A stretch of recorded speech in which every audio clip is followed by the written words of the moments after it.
आओ पावन प्रज्ञा पुराण में स्नान करिए ते पहला सौने सद्बुद्धि मळे, सौનું कल्याण थाय, सौ उज्ज्वल भविष्यना मार्गे आगळ वधे एवी दिव्य भावनाथी एक गायत्री महामंत्र ओम भूर्भुवः स्वः तत्सवितुर्वरेण्यं भर्गो देवस्य धीमहि धियो यो नः प्रचोदयात्। अखण्डमण्डलाकारं व्याप्तं येन चराचरं तत्पदं दर्शितं येन तस्मै श्रीगुरुवे नमः। मातृवत् लालयित्री च पितृवत् मार्गदर्शिका नमोस्तु गुरुसत्तायै श्रद्धा प्रज्ञायुता चया, श्रद्धा प्रज्ञायुता चया। ओम गुरुसत्तायै नमः, ओम श्री गायत्री दैव्यै नमः, ओम श्री कुलदेवी मातायै नमः। आवाहयामि, स्थापयामि, पूजयामि, ध्यायामि, ततो नमस्कारं करोमि। आओ पावन प्रज्ञा पुराण सुसंस्कारिता संवर्धन प्रकरण चाली रह्यु छे। प्रज्ञा पुराणनो आ भाग त्रीजो आपणा मानव मात्रना प्रॉब्लेमनुं सोल्यूशन करनार आ प्रकरण छे। गुरुदेवे अद्भुत मानव मात्रना दुखोनुं समाधान थाय, परिवारना पारिवारिक प्रॉब्लेमोनुं समाधान थाय एवा दिव्य उद्देश्यथी पूरा परिवार उपर प्रकाशित करतो आ दिव्य ग्रंथ प्रज्ञा पुराण भाग 3 लखेल छे। हूँ आप सौने विनंती करूँ छूँ कि ऋषि चिंतन चेनलना माध्यमथी आपनी पासे निष्काम भावे आ दिव्य चिंतन पहोंच्युं छे त्यारे आप आ ऋषि चिंतन चेनल ने सब्सक्राइब करी जन जन में आ दैवी विचारों पहुँचे, मानव मात्रनी अंदर देवत्वनुं सर्जन थाय, जागरण थाय अने धरती पर स्वर्गनुं अवतरण थाय एवा शुभ उद्देश्यथी आ ऋषि संदेश चेनल ने, ऋषि चिंतन चेनल ने सब्सक्राइब करी आप सौ आ दैवी कार्य में सहभागी बनशो एवी अपेक्षा सह आओ आजना सुसंस्कारिता संवर्धन प्रकरण में आपणे जोईए। परस्पर चर्चा करती वखते शुं कहेवामां आवे छे एना करता ए विषयने कई रीते रजू करवामां आवे छे एना पर एनी सफलतानो आधार छे। अमेरिका में वैज्ञानिकोनी एक कॉन्फ्रन्स भराई हती। एमां कृषि वैज्ञानिको जॉर्ज कार्वर पण हता। एमने 10 मिनिट में पोतानी बात रजू करवानुं कहेवामां आव्युं। जॉर्ज कार्वरे पोतानी उपलब्धिओनी माहिती आपवानुं शरू कर्युं। विषयनी प्रामाणिकता तथा ते रजू करवानी पद्धति आ बंने एटला सशक्त हता के एमना माटे समयनुं कोई बंधन न रह्युं अने लोको अवाज थईने सांभळता ज रह्या। सतत 3 कलाक सुधी पोताना विषयनुं प्रतिपादन कर्या पछी ज्यारे जॉर्ज कार्वर अटक्या त्यारे लोकोने समयनुं भान थयुं। ज्यारे विषय रसिक होय, लोक उपयोगी होय, जन कल्याणकारी होय त्यारे एक एवो सार्थक बने छे अने एमां भाग लेनाराओने पण आनंद आवे छे। जो बात करवानी रजूआत ज कंईक एवी होय तो लोकोने खूब आनंद मळे छे अने समयनुं भान पण रहेतुं नथी। जे रीते शरीर, वस्त्र, वासण, साधन, मकान, फर्श वगैरेनी दररोज सफाई करवामां आवे छे ए ज रीते परिवारना सभ्योना मन पर जामता आ कचरानी दैनिक सफाई जो योग्य समय थवी जोईए। ए कचरानी जग्याए एवा सुसंस्कारो वाववा जोईए के जे प्रत्यक्ष तो क्यारेक क्यारेक कोईक ज जग्याए जोवा मळे छे परंतु इतिहास अने पुराणोना पाना एमनी कथा गाथाओथी स्वर्ण अक्षरे અંકિત થયેલા છે. અંતઃકરણની નિર્મળતા જ વ્યક્તિને ઊંચે લઈ જાય છે.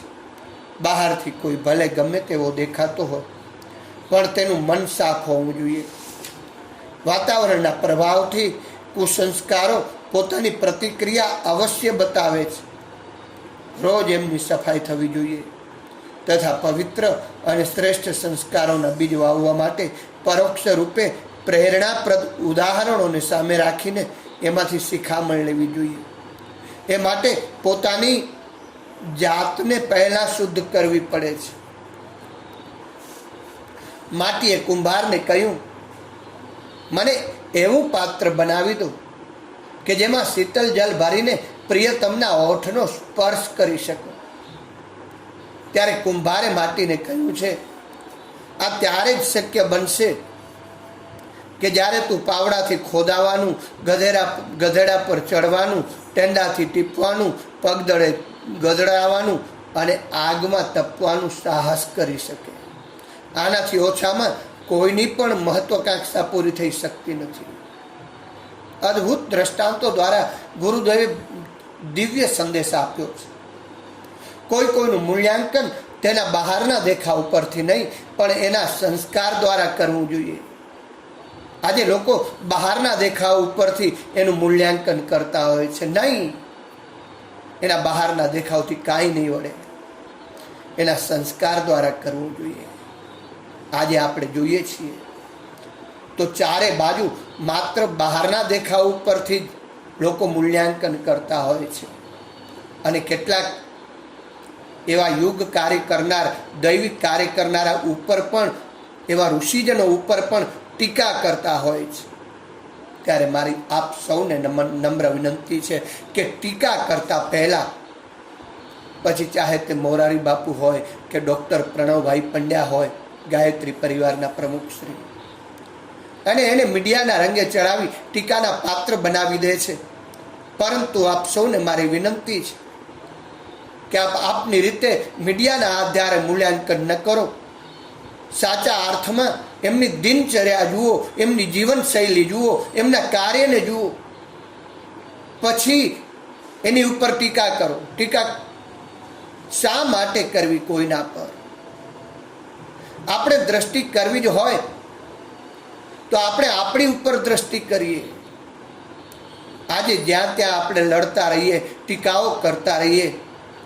લડવાની યુગ ઋષિએ ના નથી પાડી. લડવું હોય તો લડીએ, ખૂબ લડીએ, લડવાની ના નથી પાડી. લડવા માટે તો આ સનાતન ધર્મ આગળ આવવાનું કહે છે, પણ કોની સાથે લડવું એ સનાતન ધર્મ પણ આપણાને શીખવે છે. આ પ્રજ્ઞા પુરાણના યુગ ઋષિ પણ શીખવે છે. संग्राम जिंदगी है, लड़ना उसे पड़ेगा, जो लड़ नहीं सकेगा आगे नहीं बढ़ेगा. इतिहास कुछ नहीं है, संघर्ष की है कहानी. राणा शिवा भगत सिंह, झांसी की वीर रानी, कोई भी कायरों का इतिहास क्यों पढ़ेगा. संग्राम जिंदगी है, लड़ना उसे पड़ेगा, लड़ना उसे पड़ेगा. સનાતન ધર્મ લડવાની ના નથી પાડતો, ટીકા કરવાની ના નથી પાડતો. પણ ટીકા કર્યા પહેલા આપણે કોની ટીકા કરીએ છીએ, કેવા દેવ પુરુષની ટીકા કરીએ છીએ, કેવા યુગ પુરુષની ટીકા કરીએ છીએ, એ આપણે ખ્યાલમાં રાખવું જોઈએ. એનું મૂલ્યાંકન કરવું જોઈએ. નજીકથી એના સાનિધ્યમાં 24 કલાક રહેવાનો પ્રયત્ન કરવો જોઈએ. અને પછી ટીકા કરીએ તો સાર્થક ગણાય. આપણે જાણવું નથી, જોવું નથી અને માત્ર ટીકાઓ કરીએ નહીં. સાહેબ, ટીકા કરવી હોય તો આપણા આળસ, પ્રમાદ, લડવું હોય તો આપણા આળસ, પ્રમાદ, કામ, ક્રોધ, લોભ, મોહ, દુર્વ્યસનો, બુરાઈઓ, સમાજમાં વ્યાપેલી અંધશ્રદ્ધાઓ સાથે લડીએ. દેવ માનવો સાથે લડવાથી શું વળશે?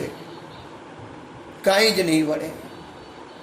જે લોકો સંસ્કૃતિનું કાર્ય કરી રહ્યા છે, યુગ નિર્માણનું કાર્ય કરી રહ્યા છે, સંસ્કૃતિના સર્જનનું કાર્ય કરી રહ્યા છે, સંસ્કૃતિને શોભાવવાનું કાર્ય કરી રહ્યા છે,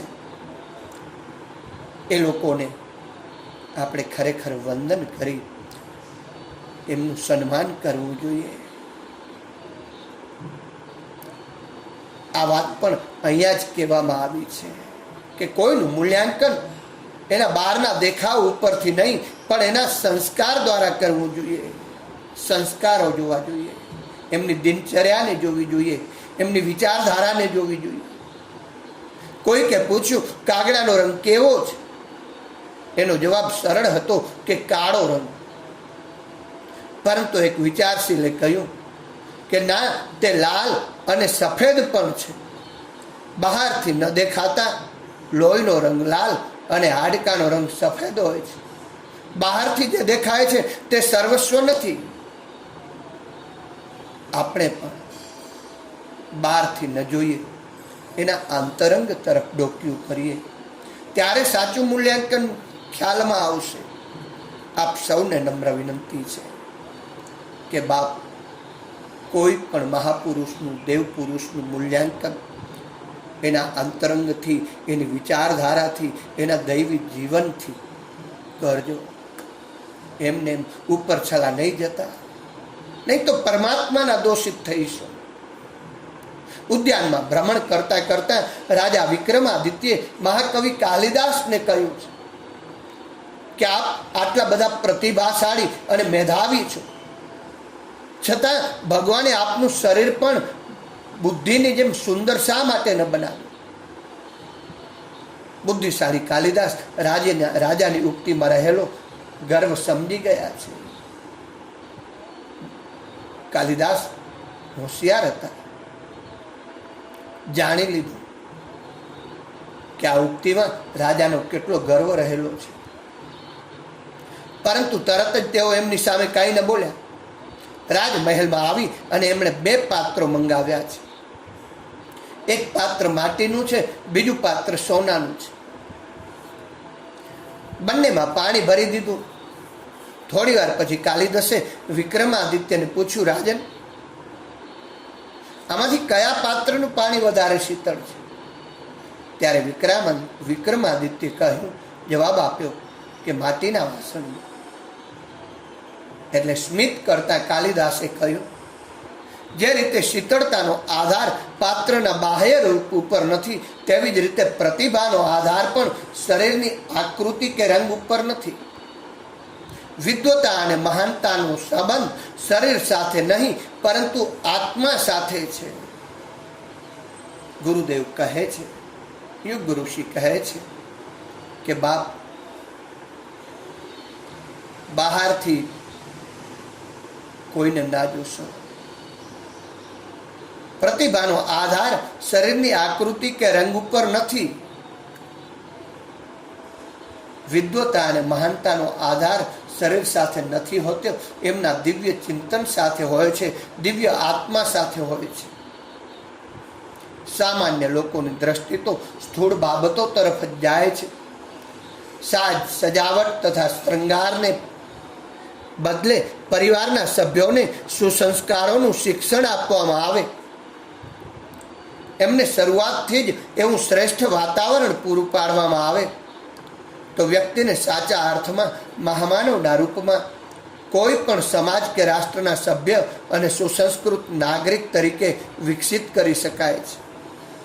મહત્વાકાંક્ષી જોશુઆ લેવમેન ભાવિ રૂપરેખાના સંદર્ભમાં અનેક યોજનાઓ બનાવી વિદ્વાન યુકાચી પાસે ગયો અને એમને પૂછ્યું કે હું આ યોજનાઓ પૂરી કરવા શું કરું? તો યુકાચીએ તે યાદી ધ્યાનપૂર્વક જોઈ અને હસતા હસતા તે એને પાછી આપી દીધી અને એમણે કહ્યું, બેટા, આ બધી યોજનાઓ કરતાં જે પહેલી યોજના છે એનું નામ તો આમાં પણ નથી, એનું તો આમાં નામ પણ નથી, અને એના વિના તું ગમે તે વિચારે તે બધું વ્યર્થ છે. તો જોશુઆએ આશ્ચર્યચકિત થઈને પૂછ્યું, એ યોજના કઈ છે?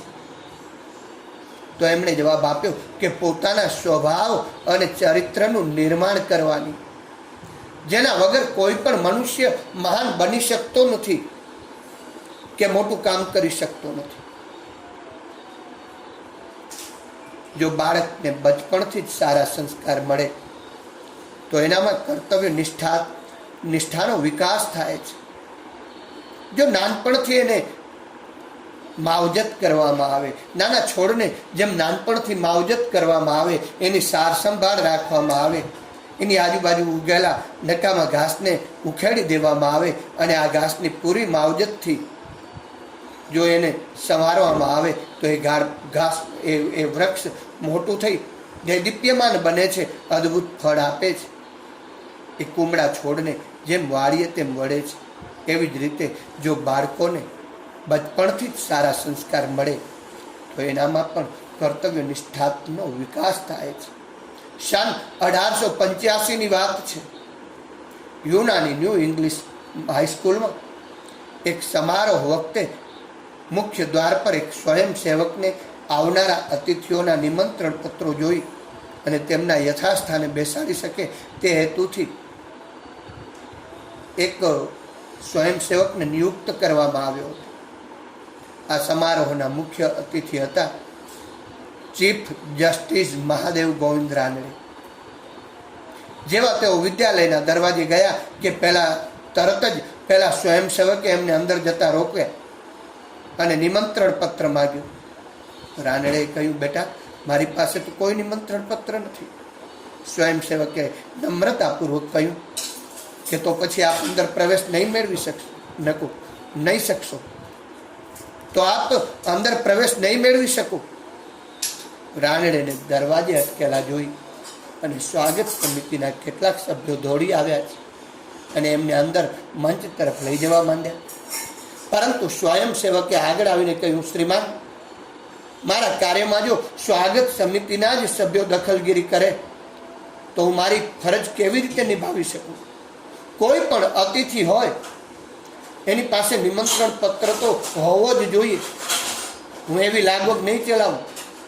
અને આ સ્વયંસેવક આગળ જતા ગોપાલ કૃષ્ણ ગોખલેના નામથી પ્રસિદ્ધ થયા અને એમણે દેશની ખૂબ સેવા કરી છે.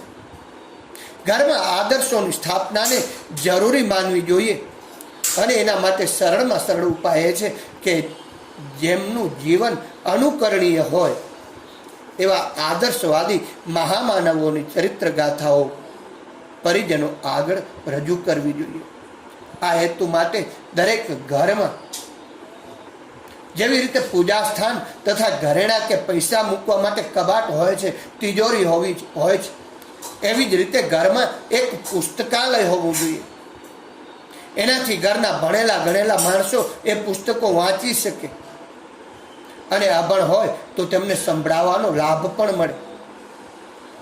જેવી રીતે રોજ કપડાં અને ખાદ્ય પદાર્થોની જરૂર પડે છે, જેવી રીતે નવા નવા કપડાં, નવા નવા ખોરાકની જરૂર પડે છે, એવી જ રીતે ઘરમાં એક જ્ઞાન મંદિર હોય અને એક જ્ઞાન મંદિરમાં અદ્ભુત ઊંચી શ્રેણીનું સાહિત્ય હોય અને તેને વધારતા જ રહેવું જોઈએ. સ્વાધ્યાય એ જીવન વિકાસની મહત્વની જરૂરિયાત છે, સૌથી પ્રથમ જરૂરિયાત છે. અને એ માટે ઘરમાં જ્ઞાન મંદિરોની સ્થાપના થવી જોઈએ. મહાપુરુષોની જીવનગાથાઓ આદર્શોના વ્યવહારિક શિક્ષણ માટે સર્વોત્તમ છે. એનાથી ઉત્તમ બીજું કાંઈ જ નથી. મહાપુરુષોના વાંચનથી જીવનના તમામ પ્રોબ્લેમોનું સોલ્યુશન છે. આ દૈવી સાહિત્યમાં માનવ માત્રના દુઃખોના ઉપાય છે. એમણે જીવનમાં મુશ્કેલીઓ તથા વિભિન્ન પરિસ્થિતિઓને કેવી રીતે સામનો કર્યો હતો આપણા મહાપુરુષોએ એમનું દિવ્ય વર્ણન છે. કઈ રીતે તેમણે પ્રખરતા પ્રાપ્ત કરી અને વર્તમાન સ્થિતિ સુધી પહોંચી શક્યા અને ઇતિહાસમાં અમર કેમ થઈ ગયા, આ બધી જ ઘટનાઓ દ્વારા સારી રીતે હૃદયંગમ કરી શકાય છે. આપણા રોજિંદા જીવનમાં જે રીતે ખોરાકની જરૂર પડે છે, પાણીની જરૂર પડે છે, એ જ રીતે મનના ખોરાક માટે સારા સાહિત્યની વ્યવસ્થા કરવામાં આવે તો જ સમગ્ર રીતે મનુષ્યનો વિકાસ શક્ય બને છે, પરિવારનો વિકાસ શક્ય બને છે. આત્મિક પ્રગતિ માટે શ્રેષ્ઠ વિચારોની જરૂરિયાતને સારી રીતે સમજીને દરેક ઘર કુટુંબમાં એવા શિક્ષણની વ્યવસ્થા કરવી જોઈએ અને દરેક પરિજનમાં સાહિત્ય પ્રત્યે રુચિ જગાડવી જોઈએ, ઇન્ટરેસ્ટ જગાડવો જોઈએ. કારણ ગુરુદેવ કહે છે ઉત્તમ પુસ્તકો એ જીવતા જાગતા દેવ પ્રતિમાઓ છે. આની અંદર આપણા બધા જ પારિવારિક સામાજિક પ્રોબ્લેમોનું રહસ્ય છુપાયેલું છે. જ્ઞાન વૃદ્ધિ માટે સારા શ્રેષ્ઠ પુસ્તકોનો અભ્યાસ નિત્ય કરવો જોઈએ. માનવ જાતે મેળવેલું બધું જ જ્ઞાન પુસ્તકોમાં સંગ્રહાયેલું છે અને તેથી કુટુંબના પ્રત્યેક સભ્યે ઉત્તમ પુસ્તકોનો અભ્યાસ કરવો ખૂબ જરૂરી છે. અને એટલા માટે મિલ્ટને પણ કહ્યું છે કે સારું પુસ્તક એક મહાન આત્માનું જીવન રક્ત છે. સારું સાહિત્ય વાંચનાર 10 વર્ષ વધારે જીવી શકે છે, કારણ કે એમાં જીવનનો તથા વિચારોનો સાર રહેલો હોય છે. ગ્રંથો સજીવ હોય છે, એમનામાં આત્મા હોય છે. સદ ગ્રંથોનો કદાપી નાશ થતો નથી. શિષ્યરોએ કહ્યું છે કે પુસ્તકો વગરનો ઓરડો આત્મા વગરના દેહ સમાન છે. કેટલી અદ્ભુત વાત કરી છે. શ્રેષ્ઠ સાહિત્ય વગરનું ઘર, શ્રેષ્ઠ સાહિત્ય વગરનો ઓરડો એ આત્મા વગરના દેહ સમાન છે. આનું તાત્પર્ય એ છે કે ઉત્તમ પુસ્તકો ન હોય તો મનુષ્ય જ્ઞાનથી વંચિત રહે છે અને જ્ઞાન વગરનો મનુષ્ય મરેલા સમાન છે. જે લોકો રાત દિવસ સારા પુસ્તકો વાંચે છે, એમાં સમય આપે છે, એમની ચેતના જ્ઞાનરૂપી પ્રકાશથી સતત ઝગમગી ઉઠે છે. અને તેથી જ તો લોકમાન્ય તિલકે પણ કહ્યું છે, અરે મને નરકમાં મોકલી દો તો પણ મારી પાસે સારા પુસ્તકો હશે તો હું નર્કને પણ સ્વર્ગમાં બદલાવી દઈશ, નર્કને પણ સ્વર્ગમાં ફેરવી દઈશ. મનુષ્યની પ્રગતિમાં ઉત્તમ પુસ્તકોના સ્વાધ્યાયનું ખૂબ વિશિષ્ટ મહત્વ છે.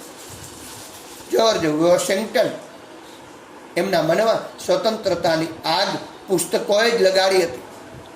રોમ્યા રોલાની નવલકથા જો ક્રિસ્તોફે આ પુસ્તકે હજારો લોકોને નવી જીવન દ્રષ્ટિ આપી.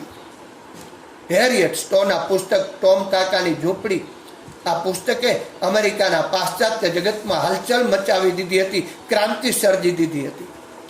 અને ગોર્કીની માં, ગોર્કીએ એક પુસ્તક લખેલું હતું, એનું પુસ્તક માં એ આખા રશિયાને હલાવી દીધું હતું.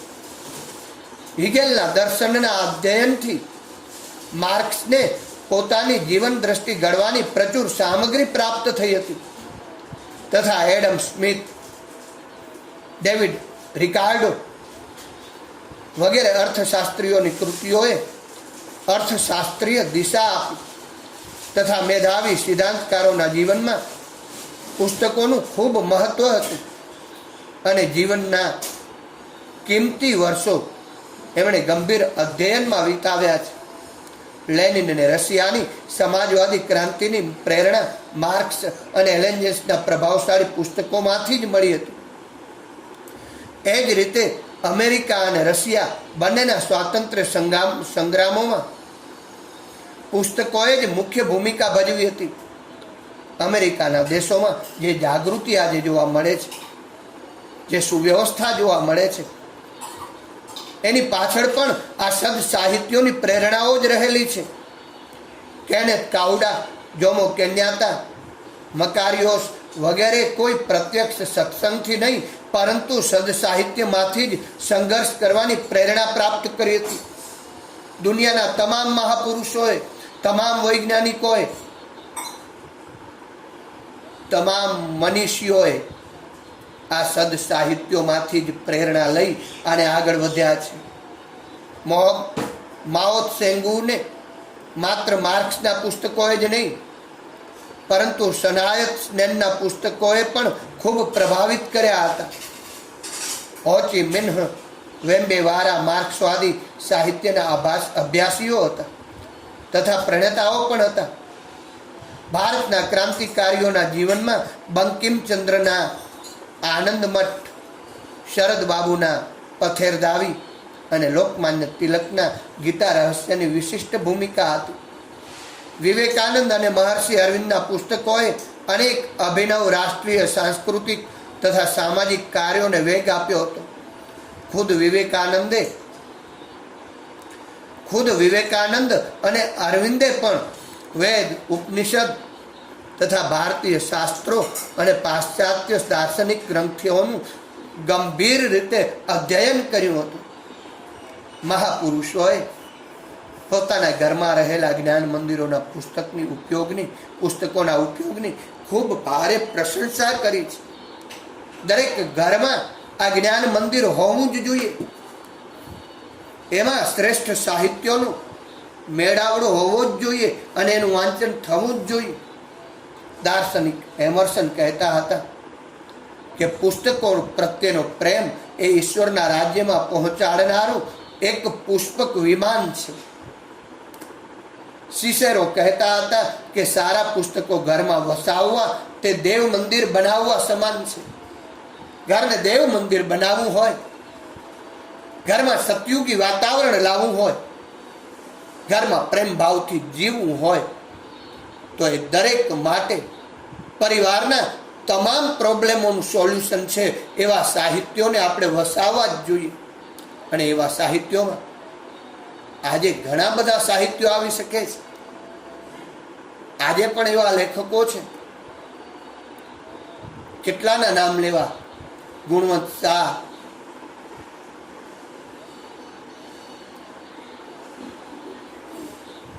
અરે ઘણા બધા લેખકો છે, અદ્ભુત સાહિત્યની રચના કરી છે. જય વસાવડા,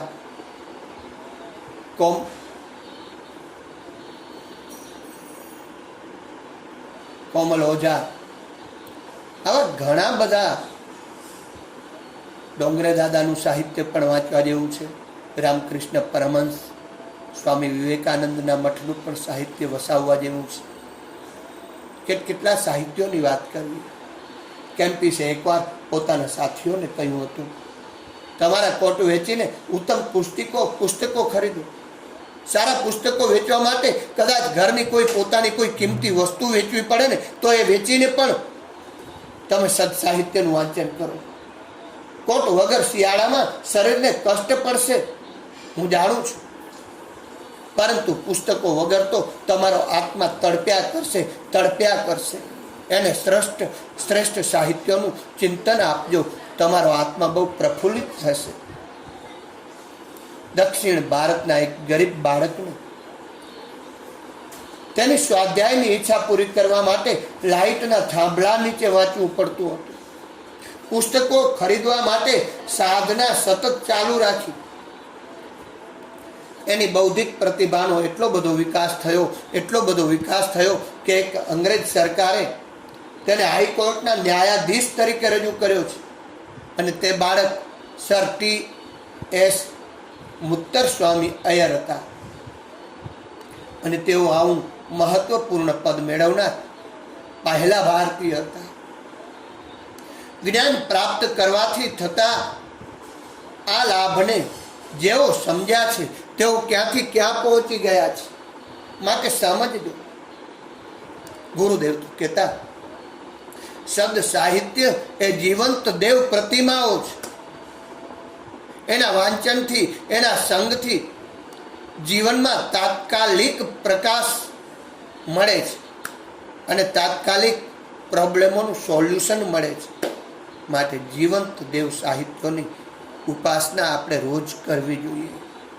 દીવાબત્તી કરીએ, દેવ મંદિરમાં અગરબત્તી કરીએ, પૂજા કરીએ, કર્મકાંડ કરીએ, કોઈ ના નથી, પણ સાથે સાથે જીવંત દેવ પ્રતિમા સ્વરૂપ આ સદ સાહિત્યનું વાંચન 10 મિનિટથી અડધો કલાક સુધી દરરોજ કરવું જોઈએ. આમાં આપણા તમામ પારિવારિક પ્રોબ્લેમોનું સમાધાન છે. અને એમાં પ્રજ્ઞા પુરાણ ભાગ 3 એ તો પારિવારિક વિષય ઉપર જ લખાયેલો દિવ્ય ગ્રંથ છે. અદ્ભુત સાહિત્ય છે. આપણે બધા બહુ સૌભાગ્યશાળી છીએ કે ગુરુદેવની લેખની દ્વારા આવું રચાયેલું અદ્ભુત સાહિત્ય આપણને મળ્યું છે. અને નિષ્કામ ભાવે આ ઋષિ ચિંતનના માધ્યમથી આપ સૌની પાસે પહોંચી રહ્યું છે. કાંતિભાઈ કરસાડાનો આમાં ખૂબ મોટો સહયોગ સાંપડ્યો છે. ત્યારે આપ સૌ પણ આ ચેનલને, કાંતિભાઈ કરસાડાની આ ચેનલને સબસ્ક્રાઈબ કરી આ દિવ્ય સંદેશને આપ પોતાના સ્નેહી સ્વજન ગ્રુપ સર્કલ અરે જનજનમાં ફોરવર્ડ કરી દૈવી સંસ્કૃતિ, ઋષિ સંસ્કૃતિ, સતયુગી સંસ્કૃતિ, કોરોના મુક્ત સંસ્કૃતિ લાવવામાં સહભાગી બનશું. આજની વાત અહીંયા સમાપ્ત. વધુ આવતીકાલે જોઈશું. ઓમ ભૂર્ભુવઃ સ્વઃ તત્સવિતુર્વરેણ્યં ભર્ગો દેવસ્ય ધીમહિ ધિયો યો નઃ પ્રચોદયાत्. ઓમ ત્ર્યંબકં યજામહે સુગંધિં પુષ્ટિવર્ધનम् ઉર્વારુકમિવ બંધનાत् મૃત્યુર્મુક્ષ્યમામૃતાत्.